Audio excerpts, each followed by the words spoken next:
కొడుకు విడుదల కోసం ఎదురు చూస్తున్న మరియమ్మ టీవీ9తో మాట్లాడింది. అసలు ఈ కేసు గురించి ఆమె ఏం చెబుతోందో మా ప్రతినిధి రవి అందిస్తారు. ఓ కన్నతల్లి నిరీక్షణ 8 సంవత్సరాలుగా కన్న బిడ్డని చూసేందుకు కడుపు నిండా పట్టెడు అన్నం పెట్టేందుకు ఎదురు చూస్తున్న కన్నతల్లి మరియమ్మ. ఆయేషా మీరా హత్య కేసులో అరెస్ట్ అయినటువంటి సత్యంబాబు ఈ రోజున నిర్దోషిగా బయటకు వస్తాడు.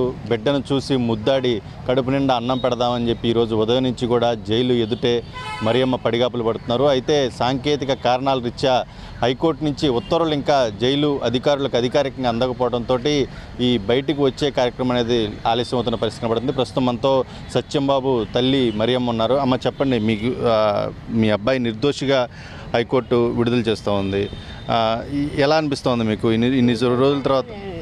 నాకు సంతోషంగానే ఉంది. ఇవాళ ఎన్నాళ్ళ నుంచి వాడి కోసం ఏడ్చి వాళ్ళ నాన్న సంవత్సరం అన్నం తినకుండా చచ్చిపోయింది. ఇక ఆ పిల్లగాడి కోసం నేను లేకపోతే వాళ్ళు చూసేది ఎవరు?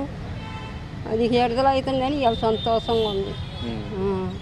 మీరు ఈ 8 సంవత్సరాల నుంచి చాలా పోలీస్ స్టేషన్ల చుట్టూ తిరుగుతూ ఉన్నారు, సబ్ జైలు దగ్గరికి వస్తూ ఉన్నారు. మీ పిల్లాడు ఏ వాయిదాకి ఎక్కడికి వచ్చినా కూడా మీరు కూడా తిరుగుతూనే ఉన్నారు ఆ పిల్లాడితో పాటు. అది అక్కడికి రమ్మంటే అక్కడికి పోవాలా, రమ్మన్నప్పుడు బాపోతే మంద తప్పు కదా, రమ్మంటే పోతా. హైదరాబాద్ కూడా పోయేదాన్ని, అక్కడికి రమ్మంటే అక్కడికి పోయేదాన్ని. ఈరోజు బయటకు వచ్చిన తర్వాత మీ అబ్బాయి ముఖంలో మీరు ఆనందాన్ని చూద్దాం అనుకున్నారు, మరి ఈరోజు ఆలస్యం మరి చూద్దామని సంతోషం. కొడుకు కన్న తల్లి అది వాళ్ళ నాన్న అంటారు 3 నెలలు సంవత్సరం అన్నం తినకుండా చచ్చిపోయింది పిల్లగాని గురించి మనా చేసుకుని. ఇంకైతే మరి మీరు గవర్నమెంట్ మీరు ఏమైనా కోరుకుంటున్నారా? ఇంకా 8 సంవత్సరాల పాటు మీ పిల్లాడు అన్యాయంగా లోపల వాళ్ళు నేనేం అడగను. వాళ్ళు దయ్యుంటి తెచ్చారు, వాడు ఎన్నాళ్ళ ముందు చేసిన పనికి మరి వాళ్ళ దయ్యుంటి తెచ్చారు, లేకపోతే మనం ఏం చేద్దాం? అది అడుగుతా వాళ్ళ దయ, చేసేది ఏముంది మనం. అంటే ఇప్పుడు పిల్లాడు రేపొద్దున మీరు వచ్చిన తర్వాత ఎక్కడ అనాసారంలో ఉంటారండి? ఏంటి పరిస్థితి? అనాసారమే, అక్కడే ఉంది, మాకు ఇల్లు ఉంది, చోటు ఉంది ఉండటానికి కూడా. అది కూడా మేము విజయవాడ కోటాలకు వస్తే పిల్ల నేను ఆ ఇల్లు తగలబడిపోయింది, పోయింది, ఇల్లు కూడా లేదు, కాలిపోయింది, పూరిల్లే. ఉండటానికి మీకు ఇల్లు కూడా లేని పరిస్థితి అండి. ఇప్పుడు ఏం పని చేసుకుని ఉండాలమ్మా? కూలిపోయినే పెట్టినే దాన్ని కూలిపోయి ఉంటే పోతాం, లేకపోతే ఇంటికాడ ఉంటాం.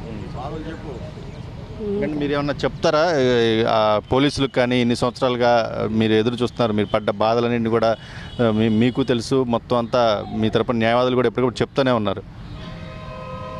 పడుతూనే ఉన్నాం, బాధలు పడకుండా వచ్చి పడాలనే పడుతున్నాం. ఏం చేస్తాం? పడ్డా చేసేది ఏముంది? కానీ చెయ్యని నేరాన్ని కొడుకు చేసిన వాళ్ళే తిరిగి ఆ రోజుకి ఈ రోజు కొత్త చెయ్యని నేరాన్ని కొడుకుని 2 సంవత్సరాలు ఇంక ఇవ్వాలని ఎడతలో ఇంటికి వస్తున్నాయి కదా, సంతోషం పడాలి.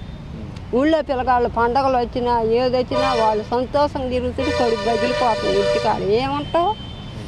అది అంతే.